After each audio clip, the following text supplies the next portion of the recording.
He offered her $2 million to find the trap he knew was invisible. Maya, a single mother who never finished law school, had 60 minutes to read a 47-page contract that had already ruined 12 experienced attorneys. Sheikh Al-Mansur sat across the table, already spending the year of her life he thought he'd just won. But he never expected the fatal flaw to be written in a language he'd assumed she couldn't read. This section is formatted for direct paste into VidRush custom script mode. Maya had been invisible her entire life, serving coffee, wiping tables, praying her daughter's next hospital bill wouldn't be the one to break her. She'd never finished her law degree, but she could read legalese in 2 languages. And when the billionaire slid that contract across the table with a smirk, he thought he was just toying with a desperate waitress. What he didn't know was that she'd already spotted the one sentence he'd spent a fortune hiding. This is the story of what happened when the fine print met a woman with nothing left to lose. But to understand how a waitress ended up facing down a billionaire over a 47-page death sentence, you have to understand what was happening in room 312 of Elmhurst General Hospital just 48 hours earlier. Maya stared at the number on the bill like it might change if she blinked hard enough. $115,000. That was the deposit they required before they would even schedule her daughter's surgery. The full procedure would cost nearly $1 million, but this was just to get on the list. Amira was 6 years old, born with a heart that had never quite learned how to beat correctly. For 6 years, Maya had held her daughter through the night when her lips turned blue, when her tiny body exhausted itself just trying to exist. She had done everything, multiple jobs, skipped meals, sold every piece of jewelry she had brought from Jordan, and none of it was enough. Maya had been a lawyer once, almost. She had completed 3 years of law school at the University of Jordan before the war arrived, before her family scattered across continents, before she found herself in New York with a baby and a degree that meant nothing in America. But her grandmother had given her something more valuable than a diploma. The old woman had been a legal translator for 40 years, working on international contracts between Arabic and English. She taught Maya that every legal word was a weapon, and the sharpest weapons were often hidden in plain sight across 2 languages. Maya could read an English contract and simultaneously hear the Arabic echo of its meaning. She could see where they aligned and where they broke apart. She had no degree, but she had a skill that very few people on earth possessed. And that night, she was about to use it for the first time in a way that would change everything. The hotel restaurant was called El Atal, a Michelin-starred establishment on the top floor of the Al-Mansur Tower in Manhattan. Maya worked the 6-to-2 shift, serving $100 entrees to people who never once met her eyes. She had learned to anticipate needs, to be invisible, to exist in the periphery of wealth without ever touching it. But on this particular evening, she overheard something she couldn't ignore. A middle-aged couple at table 16 were hunched over a thick document, arguing in hushed, panicked voices. The husband kept pointing at a paragraph, shaking his head. "This part doesn't make any sense. It says we have no right to dispute anything, but then right after it says something about preserving our rights in the Arabic clause. Which one is binding?" The wife looked on the verge of tears. They were about to lose their life savings in a real estate deal, and they didn't even know why. Maya set down her tray and did something no waitress was supposed to do. She spoke. "Excuse me, I couldn't help overhearing. May I see that for a moment?" The couple stared at her uniform, then at her face, and something in her eyes made them hand over the contract. Maya scanned the disputed section, her mind racing through the English legalese, then flipping to the Arabic translation in the appendix. In less than 40 seconds, she saw the problem. The English clause was written to include an integration clause that nullified all verbal promises, while the Arabic version omitted that detail entirely. The developer had deliberately used the discrepancy to trap investors. Maya explained it quietly, pointing out the exact linguistic contradiction and telling them to demand a revised version with both languages aligned. The couple thanked her profusely, left a $500 tip, and departed looking like they had narrowly avoided a catastrophe. What Maya didn't notice was the man at the corner table, the one who had been watching the entire interaction from behind a glass of sparkling water. Sheikh Rahman Al-Mansur was the owner of the hotel, the Tower, and nearly everything the eye could see from the window. He was 53 years old, worth an estimated $9 billion, and he had built his empire on the careful art of contractual entrapment. For decades, Rahman had used a signature investment contract that lured ambitious investors with promises of high returns, only to lock them into a web of obligations that eventually transferred their assets directly to him. The secret weapon was always Clause 7. It was 43 words of such dense, convoluted legal syntax that even seasoned attorneys missed its true meaning until it was too late. By the time anyone understood what they had signed, the courts had no choice but to enforce it. Rahman had never lost a dispute in 17 years, but Clause 7 had a quiet secret that even Rahman did not fully appreciate. UAE law, where all his contracts were ultimately adjudicated, required that any agreement signed by an Arabic-speaking party be provided in Arabic alongside English. In the event of any conflict between the two languages, the Arabic text would prevail. Rahman's legal team had translated Clause 7 into Arabic a decade earlier, and in doing so, they had inadvertently introduced a contradiction. The English version stated that the investor irrevocably waives any right to contest, dispute, or seek judicial review.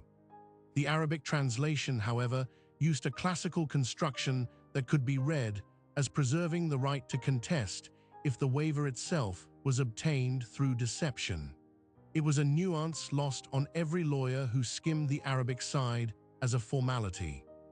But for someone who could read both texts as living documents, as weapons held side by side, it was a fatal flaw waiting to be discovered. Rahman rose from his seat, straightened his tailored thobe, and walked toward Maya. He wore the expression of a man who had just found a new toy. "That was impressive," he said, his accent smooth and unhurried. "You read contracts often in your line of work." The sarcasm was delicate but unmistakable. Maya straightened her apron, feeling the exhaustion of her double shift settling into her bones. "I read enough," she said, meeting his gaze. That small defiance, that refusal to look away from a man who owned buildings and politicians and entire industries, planted the seed of a truly terrible idea in Rahman's mind. In front of his assembled associates, he decided to make a spectacle. The next morning, Maya was summoned to the hotel's executive suite. She considered not going, but the memory of the hospital bill, the number that would not change no matter how hard she blinked, pushed her forward. Rahman was seated behind a desk that could have purchased a small island. Beside him stood a lawyer, a notary, and 2 witnesses. The bet was simple. She would have 1 hour to read his signature 47-page investment contract and identify any issue that could render it unenforceable. If she succeeded, she would receive $2 million cash, tax-free, deposited within 24 hours. If she failed, she would sign a service contract binding her to work for Rahman at minimum wage for 1 full year, with no right to terminate early. The terms were placed before her in writing, crisp and cold and utterly final. And then he saw her hesitate, so he pushed harder. "You have a daughter, yes, Amira. What would she do without you for a year?" Something inside Maya snapped into place. She thought of her grandmother, translating contracts in a dusty office in Amman, teaching her that language was the final arbiter of justice. She thought of the surgeon who had said Amira's window for treatment was closing within 6 months. She thought of all the billionaires she had served, all the invisible hours, all the dignity she had surrendered for tips. And she sat down, pulled the contract toward her, and turned to page 1. The timer started. The notary recorded the exact second. Rahman leaned back in his chair, already mentally depositing the $2 million into the charity fund he would use for tax write-offs. He had no doubt about the outcome. And as Maya's fingers moved across the pages, flipping past dense paragraphs of indemnification, arbitration, force majeure, and subsidiary guarantees, she began to understand exactly how many people had been destroyed by this document. The trap did not announce itself. It buried itself in the syntax, in the cross-references, in the subtle linguistic choices that steered a reader's eyes away from the danger. But Maya was not a typical reader. She was hunting. And by the time she reached page 33, the page that held Clause 7, she had already mapped every trick in the document except one. She read the English first. Her heart sank. It was perfect, airtight. Brutal forfeiture of all rights, wrapped in language so circular that a judge would simply sigh and enforce it. Any lawyer who read only English would see nothing but a dead end. And then, almost without thinking, her eyes drifted to the Arabic column on the facing page. She had been reading both languages in parallel her entire life. And there, in the classical Arabic construction of the waiver, she saw something that made her breath catch. The Arabic text did not say what the English said. It couldn't. Because the grammar was different, the timer showed 17 minutes remaining. Maya read the Arabic clause a second time, then a third. Her hands began to tremble. She had just found a contradiction that could bring down an empire. And across the table, Rahman al-Mansur was still smiling. Maya held the page steady, her fingers no longer trembling. She had lived her entire life in the space between two languages, and she had just found the crack that could break a billion-dollar fortress. "I found your issue," she said quietly, and the smile on Rahman's face flickered like a candle in a draft. The lawyer leaned forward, adjusting his glasses. The notary's pen hovered mid-air. Maya placed the contract on the table, opened to page 33, and pointed to clause 7 in both columns. In English, this says the investor irrevocably waives any right to contest, dispute, or seek judicial review. It's absolute. Do you see the Arabic equivalent on the facing page? She ran her finger under the cursive script. It says, and I quote, "The investor waives the right to contest unless such waiver was obtained through deception." The English version has no exception.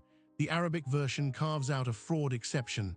Under UAE law, the Arabic text controls when there's a conflict, which means every contract you've ever enforced using this clause could be challenged.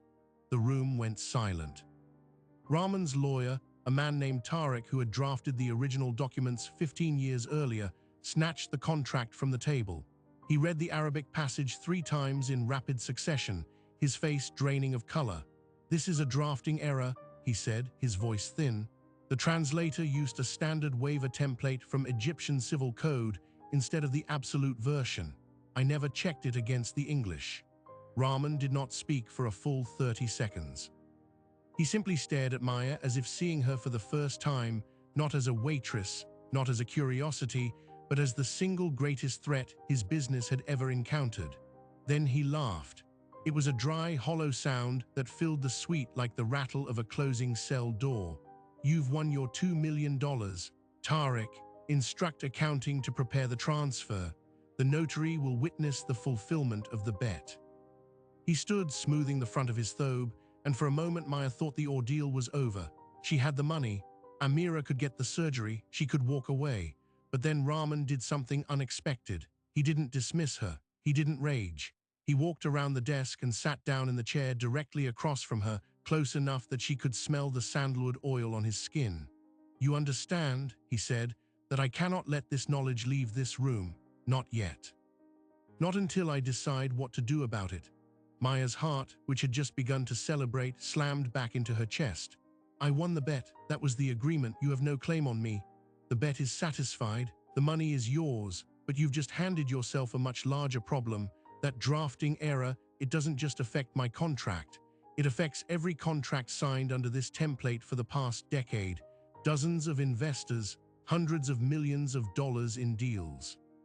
If this becomes public, my entire portfolio becomes a litigation magnet. And I am not the only person with an interest in keeping this quiet. There are other parties, powerful ones. They will not be as generous as I am." It was a threat wrapped in a warning, and the worst part was that Maya couldn't tell if Rahman was genuinely afraid or if he was simply maneuvering. But before she could respond, Tariq the lawyer interrupted. "Sheikh Al-Mansur, legally, she has no duty to remain silent. She hasn't signed a non-disclosure agreement. We can ask for one now, but given the circumstances..." "Then ask," Rahman said, never taking his eyes off Maya. "Miss, you have a daughter who needs a surgery. You have siblings back in Jordan relying on money you send.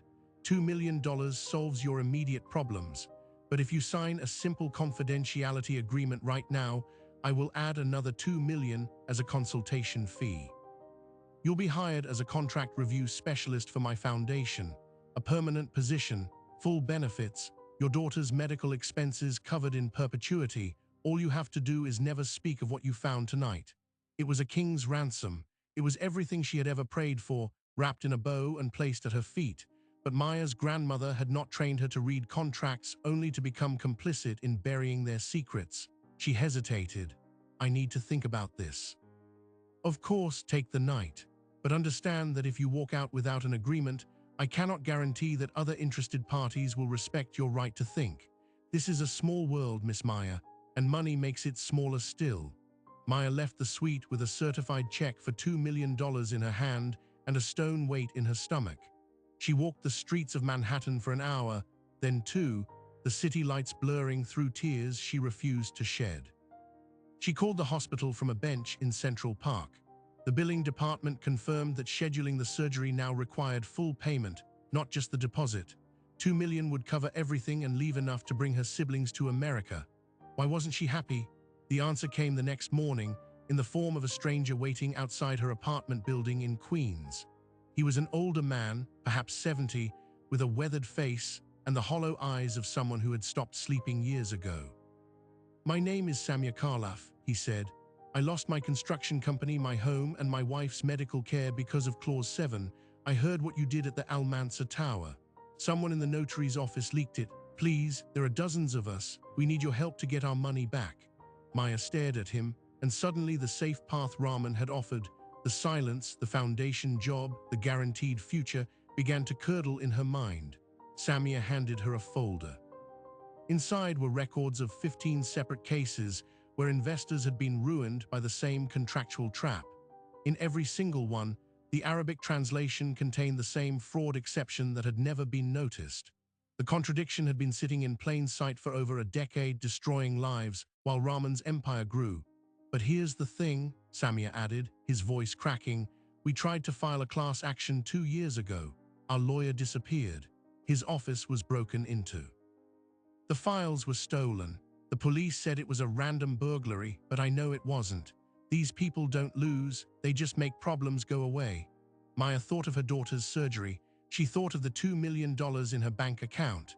She thought of her grandmother's voice, whispering across the years, a lesson she had once considered purely academic. When you find a weapon in the words, you must decide whether to wield it or to bury it. But if you bury it, you must live with what it could have stopped. That evening, Maya returned to the Almansa Tower, not to accept Rahman's offer, but to give him a counter-proposal. She brought a draft agreement of her own, written in both languages, that would establish a restitution fund for all victims of Clause 7, paid out of Rahman's personal fortune. It was audacious. It was legally intricate. And it was the first thing she had written as a free legal thinker, not as a waitress or a dropout. She was escorted to the same executive suite, but this time the atmosphere had changed. Rahman was not alone. 3 other men sat in the room, their faces grave. One was a high-ranking official from the UAE embassy. Another was the head of a sovereign wealth fund. The third was a man Maya recognized from the news, a fixer, a behind-the-scenes broker who made problems vanish for the ultra-wealthy. They had assembled a small army of influence in the time it had taken her to draft a few pages. Miss Maya, Rahman said, and there was no smile now, no amusement. I was hoping you would come back. Please sit. We have much to discuss. And then the door locked behind her.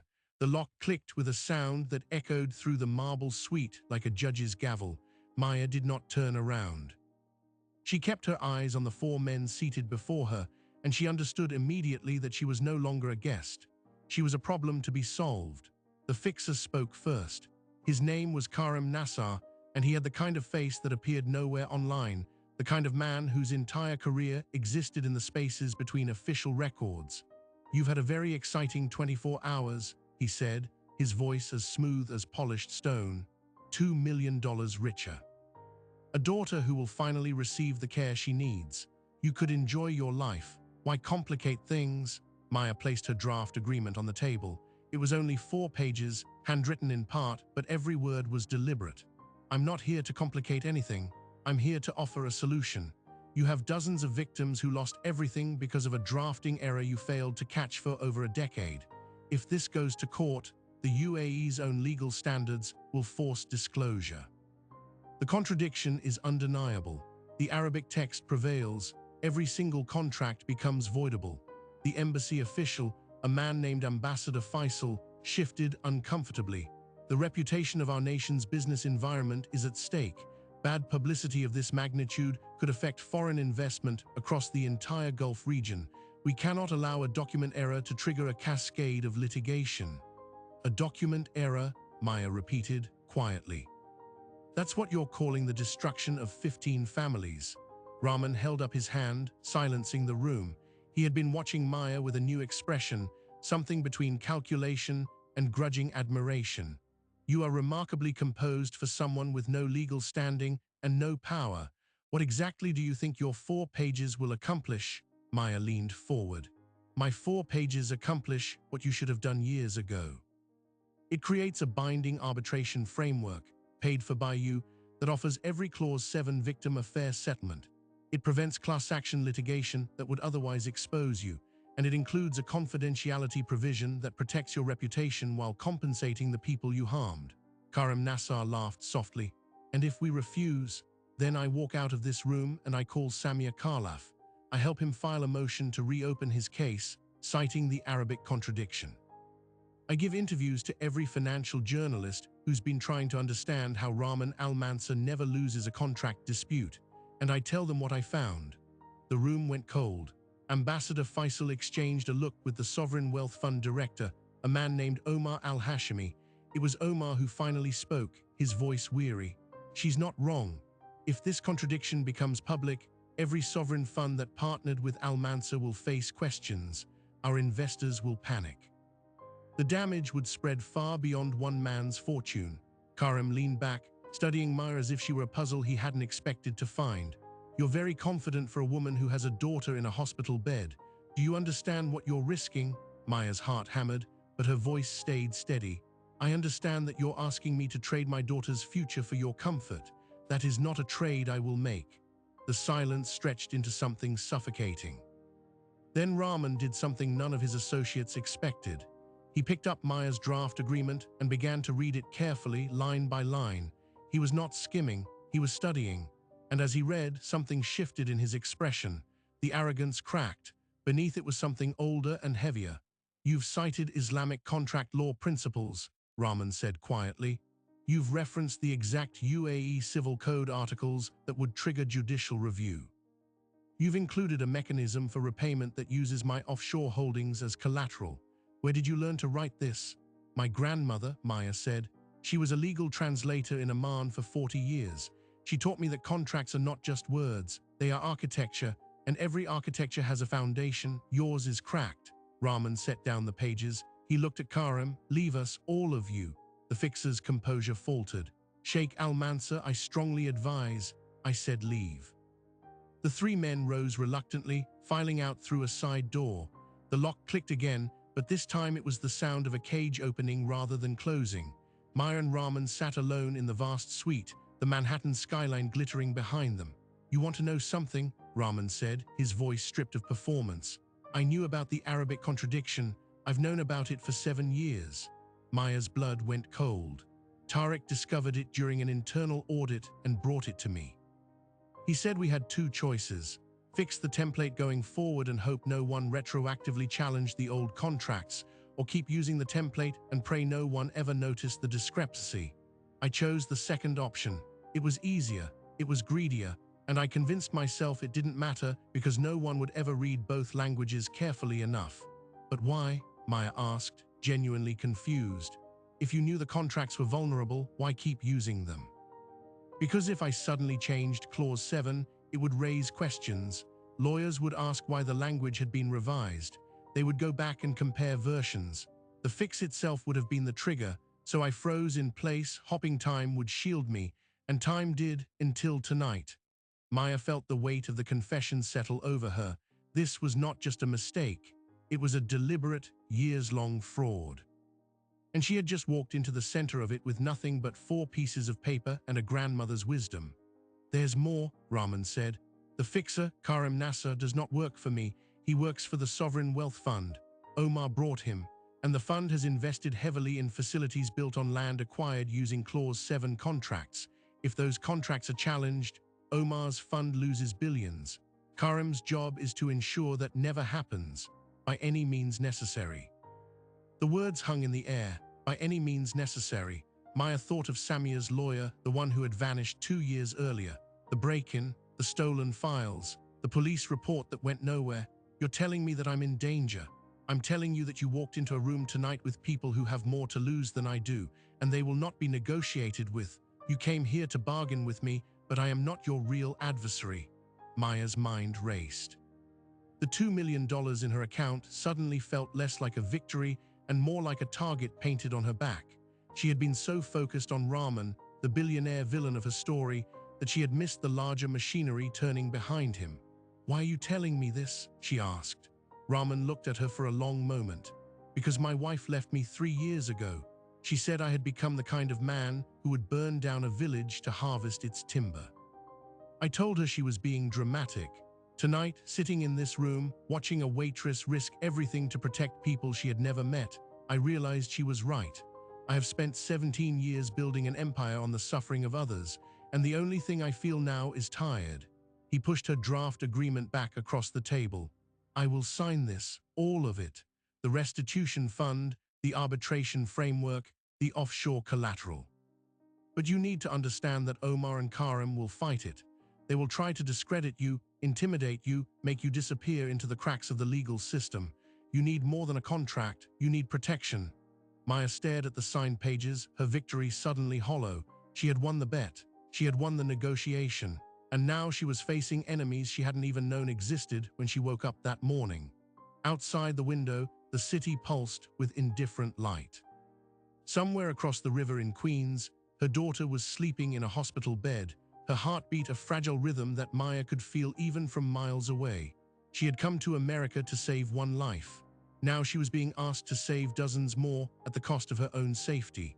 She picked up the signed agreement and folded it carefully into her bag. Then she looked at Rahman, this man who had been her adversary and was now, impossibly, her ally. "Then help me. If you want to be the man your wife believed you could be, help me finish this." Rahman nodded slowly. "There is someone you need to meet. Her name is Layla. She's been waiting for a phone call like yours for 6 years. Who is she?" Rahman's eyes darkened. "She's the widow of the lawyer who disappeared, and she knows where Karim buried the evidence." Layla Mansour lived in a small apartment in Jersey City, the kind of place where the radiators hissed and the walls were thin, but the view of Manhattan across the river was a constant reminder of the world that had swallowed her husband. She was 56 years old, her hair streaked with gray, her eyes carrying the specific exhaustion of someone who had spent 6 years waiting for a phone call that might never come. When she opened the door and saw Rahman Al-Mansour standing beside a young woman in a waitress uniform, she nearly closed it again. "You have a lot of nerve coming here," she said, her voice hoarse. "My husband trusted you, he worked for you, and when he found the contradiction, you sent Karim to make him disappear." Rahman bowed his head. "I did not send Karim. I did not know what he would do until it was done, and I have spent 6 years telling myself that silence was survival." "I was wrong." Layla looked at Maya, measuring her. "And who are you supposed to be? The woman who found the contradiction again?" Maya said. "And this time I'm not going to let it stay buried." That was when Layla did something unexpected. She laughed, a short, bitter sound, and stepped aside. "Well, come in then. I've been waiting for someone to say those exact words since the night my husband didn't come home." Inside, the apartment was a museum of unfinished business.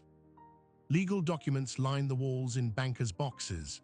Photographs of Layla's husband, a man named Youssef, stood on every surface.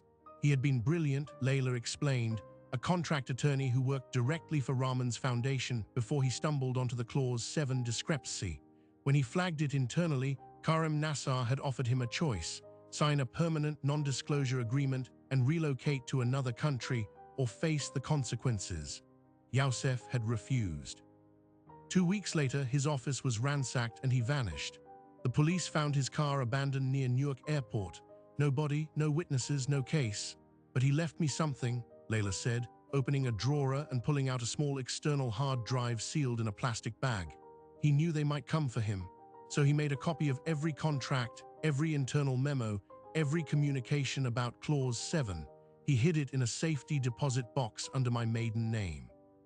I've had it for 6 years, waiting for the right moment, waiting for a lawyer brave enough to use it who wasn't already on their payroll. Maya took the drive. It felt heavier than it should. I'm not a lawyer. No, but you've got something better. You've got nothing to lose that you haven't already almost lost. And you've got him. She nodded toward Rahman, the billionaire who finally grew a conscience. It's more than I've ever had. What happened next unfolded over 3 weeks that would reshape the lives of everyone involved. Maya, with Rahman's resources now fully behind her, assembled a legal team that operated out of a temporary office in the Al Mansur Tower, the very building where she had once served $100 entrees. The hard drive Layla provided contained over 2,000 documents, internal emails proving Karim Nassar's intimidation tactics, financial records tracing payoffs to officials who had buried investigations, and the original drafting history of Clause 7, which showed that the Arabic contradiction had been flagged during translation and deliberately ignored. It was a smoking gun. It was a cannon. But Karim Nassar was not the kind of man who surrendered quietly. 2 days after Maya filed the first motion to reopen Youssef's disappearance case, her daughter Amira's hospital room received an unexpected visitor. A man in a dark suit left a bouquet of flowers with a card that read simply, "Some doors are better left closed." Hospital security was increased. Maya refused to leave her daughter's side for the next 48 hours, drafting legal briefs from a chair next to Amira's bed. And yet, the forces arrayed against them were not as united as they appeared. Ambassador Faisal, terrified of the diplomatic fallout, quietly provided Maya's team with authenticated translations of UAE contract law that supported their interpretation. Omar al-Hashimi, the Sovereign Wealth Fund director, sensing the wind shifting, fired Karim and issued a public statement demanding a full investigation into the fund's partnership with Rahman's companies. The dominoes began to fall, and at the center of it all was a woman who had once been invisible. The breakthrough came on a Thursday morning, when an anonymous tip led federal investigators to a storage facility in Staten Island. Inside a unit rented under a shell company, they found Youssef Mansour's missing case files, along with a laptop containing Karim Nassar's encrypted communications, detailing years of obstruction, bribery, and witness intimidation. Karim was arrested the same day at a private airfield, attempting to flee the country on a jet owned by a shell corporation in the Cayman Islands. The fixer who had spent decades making problems vanish had finally become one. For the Clause 7 victims, the path to restitution was no longer theoretical. Rahman personally funded the arbitration framework Maya had drafted, and within 6 months, 43 families received settlements totaling over $300 million. Samir Khalaf got his construction company back. Layla Mansur finally held a memorial service for her husband, his name cleared, his sacrifice honored. And in a quiet hospital room at Elmhurst General, on a Tuesday morning when the light came through the window in long golden bands, Maya's daughter Amira underwent the surgery that would save her life. The procedure took 9 hours. Maya did not sleep, did not eat, did not look away from the operating room doors. When the surgeon finally emerged with a smile, Maya collapsed into a chair and wept with a relief so profound it felt like drowning and breathing at the same time. Rahman visited the next day. He brought no flowers, no gifts, just himself. He sat beside Maya in the recovery room, watching Amira sleep, her tiny chest rising and falling with a steadiness it had never known. "I wanted to thank you," he said quietly, "not for saving my company, for saving whatever was left of my soul." Maya looked at him, this man who had once been her enemy and was now something far more complicated. "You saved yourself. I just handed you the shovel to dig out of the hole you were standing in," he smiled faintly.